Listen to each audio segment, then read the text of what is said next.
All right, let's jump into this deep dive with Frederick Douglass. We've got these 3 speeches of his, and they're all from the 1880s, like 1883 to 1886. Oh, wow. So this is like, what, 20 years after the Civil War? That's got to be a crazy time to be a Black American. Yeah, definitely a time of huge transition. And Douglass, he was a powerful voice. I mean, he escaped slavery himself, so he's really giving us this unfiltered view of what progress had actually been made, but also all these challenges that were still there. So it's like, where are things at 2 decades after the supposed freedom? That's fascinating. Okay, so one of the things that really jumped out at me was like how Douglass talked about these colored conventions. Like back then, even some black folks thought they were pointless, even harmful. Yeah, I can see that. Like, why even bother kind of thing. Right, but Douglass, he totally flips the script. He says, for a group facing such deep oppression, conventions aren't just a good idea, they're like essential, absolutely necessary. It's like, if the system's rigged against you, you got to create your own spaces to organize, to strategize, to make your voices heard. Exactly. He makes this point that the law might say one thing, but the reality for black people is totally different. He actually says, human law may know no distinction among men in respect of rights, but human practice may. Pretty powerful. It's so true. He's talking about the color line, right? This invisible barrier that's everywhere, limiting Black people's lives in every single way. And conventions, those are like a way to fight back against it. I never thought about it like that, but yeah, it's like a peaceful rebellion, a way to make people pay attention to the injustices. And he's not messing around with his language either. Douglass says Black people are bound by every element of manhood to hold these conventions, to keep their grievances before the people and fight back against the wrongs done to them. He even says they should scorn the councils of cowards and hang their banner on the outer wall. Wow. It's like if you want freedom, you got to fight for it yourself. You can't just sit around and wait for somebody to hand it to you. You have to demand it. So right from the start, Douglass is not mincing words. He's like, let's get real here. And that leads us to how he talks about black laborers in the South. It's wild how he frames this as not just a black issue, but like something that affects all working people. That's smart, connecting it to a larger movement for labor rights. And he's totally right. Exploitation hurts everyone in the long run. Yeah, he doesn't sugarcoat anything when he talks about Southern landowners either. It's like, yeah, the South might be booming economically, but black laborers, they're stuck in poverty. Like the whole system's rigged against them. And he gets into the specifics of it, right? How they got paid, the whole land situation. Oh, yeah, like how wages were often paid not in cash, but these orders upon shopkeepers. So basically, you're forced to shop at a specific store, often with inflated prices. It's a way to keep people trapped in debt. And then the land rent. Douglass talks about these crazy high rents that Black farmers had to pay, just keeping them in debt forever. It's so messed up. It's heartbreaking. And you know what some people said back then? It'd be like, well, if you don't like it, just leave. Oh, come on. Like, that's even an option for most people. Douglass called that out right away. He said it was a heartless suggestion because, let's be real, most black laborers had zero savings, zero options. They couldn't just pack up and go. It just shows how clueless some folks were about the reality of the situation. Like, Reconstruction had failed, and Black people were paying the price. That's a good point for our listeners who might not remember. Reconstruction was this period after the Civil War where the government was, like, trying to rebuild the South and integrate formerly enslaved people into society. But by the 1870s, those efforts were pretty much abandoned. And Douglass's speeches, they show us the consequences of that abandonment. Yeah, it's all connected. And speaking of connecting things, Douglass also ties this labor exploitation to the need for education. Right. He's a big advocate for education for everyone, not just black folks, but everyone. He's like, it's not just good for individuals, it's vital for the entire nation to thrive. I'm guessing this was pretty radical back then. Like, public education wasn't as common as it is now. Totally. And he wasn't just talking in theory. Douglass brought up these shocking statistics from the 1880 census. Like, how many people couldn't even read, especially black Americans? Like, how can you participate in society, build a life for yourself if you can't even read a newspaper? Knowledge is power, right? And Douglass knew that. He saw education as a key to breaking free from these cycles of poverty and oppression. And get this, it wasn't just complaining about the problem. He actually proposed solutions. He wanted a national system of education funded by the federal government. Like way ahead of his time. That's awesome. He was really thinking about how to make things better, not just pointing fingers. Yeah, he even got super specific. He proposed a commission to investigate misuse of funds that were supposed to go to black soldiers' bounties after the war. And then, whatever money was left, he wanted to give it to black colleges. I love that. He's like, okay, we've got this injustice. Here's a concrete way to start fixing it. Douglass was all about action. So we've got him advocating for conventions, tackling economic exploitation, pushing for education. But there's also this underlying sense of disappointment in his speeches. Would you agree? Yeah, definitely. Like, he's happy about some progress, but he's also super disillusioned with how far America has fallen short of its ideals. He says it so well. He uses this metaphor, we stand today only in the twilight of American liberty.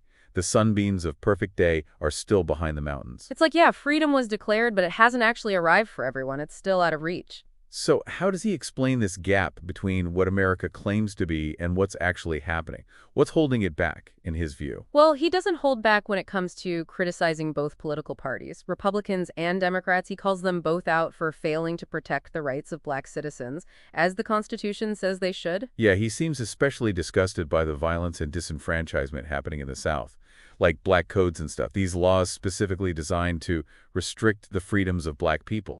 It's like, okay, you say you're all about freedom and equality, but your actions say something completely different.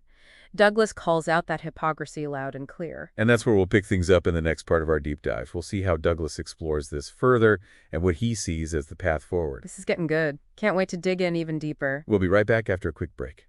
Stay tuned. All right, so we left off talking about how Douglas just totally called out America's hypocrisy, right? Like, on paper, freedom for all, but in reality, not so much. Yeah, and we were starting to get into how Douglas saw the legacy of slavery going way beyond just the laws. Like, it's something that's still affecting black people in really deep ways. And this is where he gets into the lasting trauma of it all, like the psychological and physical toll of centuries of oppression. It's heavy stuff. It really is. He goes beyond just saying slavery was bad. Like, he uses this incredibly vivid language to describe the impact it had. And you can just feel the damage it inflicted, on generations of black people. Right, and I think it's his own experience that makes it so powerful. He lived for slavery, so he's not just theorizing about it, he's speaking from a place of deep personal understanding. Exactly. And you can really feel that in his words. And this leads to another point he makes, which is this idea that's been used to justify so much discrimination, this idea that black people are somehow inherently more likely to commit crimes. Oh man, yeah. That's a racist trope that's been around forever, using it to justify all kinds of violence and oppression. And Douglas, he just dismantles that whole argument. He says, no, it is not nature that has erred in making the Negro. That shame rests with slavery. It's so simple, but so powerful. He's like, look, if you treat people like animals for centuries, it's going to have an effect. It's not rocket science. Any problems you see are a direct result of that system, not some innate characteristic of black people. He's basically reframing the whole narrative, right? Placing the blame where it belongs, on the institution of slavery itself. Okay, so we've heard Douglas's critique of the situation, his passionate defense of things like conventions and education, his analysis of how labor is being exploited. But what about solutions? Like, where do we go from here? Well, he does offer some solutions, and it's interesting because he's totally against the idea of violent uprisings. Yeah, that surprised me too. You might expect someone who went through the horrors of slavery to be more open to that kind of revolution, But Douglas, he was a pragmatist. He truly believed in the power of truth and justice, and he felt that a violent revolution would just be impractical and probably make things worse. Okay, so what's the alternative? What does he propose instead? Well, he's really skeptical of what he calls independent political action. He doesn't think black people should isolate themselves politically. So not like a separate black political party or something. Right. He thinks they need to work within the system, as flawed as it is, to create change. That's interesting, especially considering how critical he was of both the Republicans and Democrats. Yeah, he totally calls out their shortcomings, especially the Republicans for not doing enough to protect black rights, but he still thinks there's more potential there than in some kind of separate black political movement. So it's like a strategic engagement, I guess. He's not naive about the challenges, but he thinks the best way forward is to keep pushing from within. Exactly, and what's so inspiring is that even with all the criticism, there's this thread of hope that runs through his words. Like this belief that truth and justice will win out in the end. Yeah, he really believes it's possible to create a better future, even if it takes a long time and a lot of hard work. It's like he's got this long view perspective, Progress takes time, and you got to keep your eyes on the prize, as they say. And what is that prize exactly? What's the future that Douglas is envisioning? Well, he sees a future where black Americans are full participants in the nation's progress, where the ideals of equality and justice aren't just words on paper, but a reality for everyone. It's a powerful vision, and you can tell he genuinely believes it's attainable. It's not just wishful thinking. He sees a path forward, even if it's a long and difficult one. I think that's what makes Douglas so relevant, even today. His words speak to this ongoing struggle for equality that we're still fighting. You're so right. We're still dealing with so many of the same issues he was talking about. Systemic racism, economic inequality, voting rights. Like, some things just haven't changed enough. But his message of hope, his belief in the power of truth and justice, it's as relevant now as it was back then. It's what keeps us going, you know? It's what fuels the fight. So as we head into the final part of our deep dive, what would you say is the main takeaway for our listeners? What should they be thinking about after hearing all of this? That's a good question. I think it's about recognizing how Douglas's insights challenge all of us, both as individuals and as a society, to actually live up to those ideals of justice and equality. Yeah, he's not letting anyone off the hook. It's on all of us to make things right. Welcome back to our deep dive. We've been exploring all these different facets of Frederick Douglass's thinking, right? Like his take on conventions, how he analyzed labor exploitation, his big push for education, and that whole idea of America not living up to its promise of liberty. Oh, yeah, and we talked about how he saw the legacy of slavery as something that went way beyond just laws and like the deep scars it left on Black people. And we even got into how he rejected violence as a path to change, and instead believed in working strategically within the system, to make things better from the inside. Right, right. But before we wrap things up, I want to go back to what I think is the most powerful theme running through all of Douglas's speeches, and that's hope. I know, right?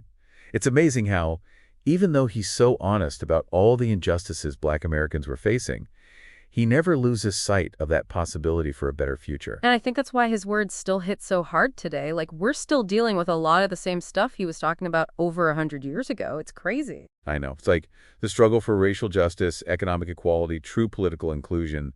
It often feels like we haven't come far enough. Yeah, it can be discouraging, but then you read Douglas and his faith in the power of truth and justice. It's like this reminder that things can change, that progress is possible. He definitely doesn't sugarcoat anything, but he also doesn't let us fall into despair. He's like, look, there's going to be tough, but we got to keep pushing forward. He doesn't offer any quick fixes or easy answers. It's all about sustained effort, strategic engagement, and this deep belief that ultimately truth will win out over injustice. And that's such a relevant message for today, right? I mean, look around. We see so many people, so many communities fighting for justice, working so hard to make Douglas's vision of a more equitable America a reality. It's like he's still with us, in a way. His legacy lives on in every act of courage, every voice that's raised against injustice, every step towards a more just and equitable society.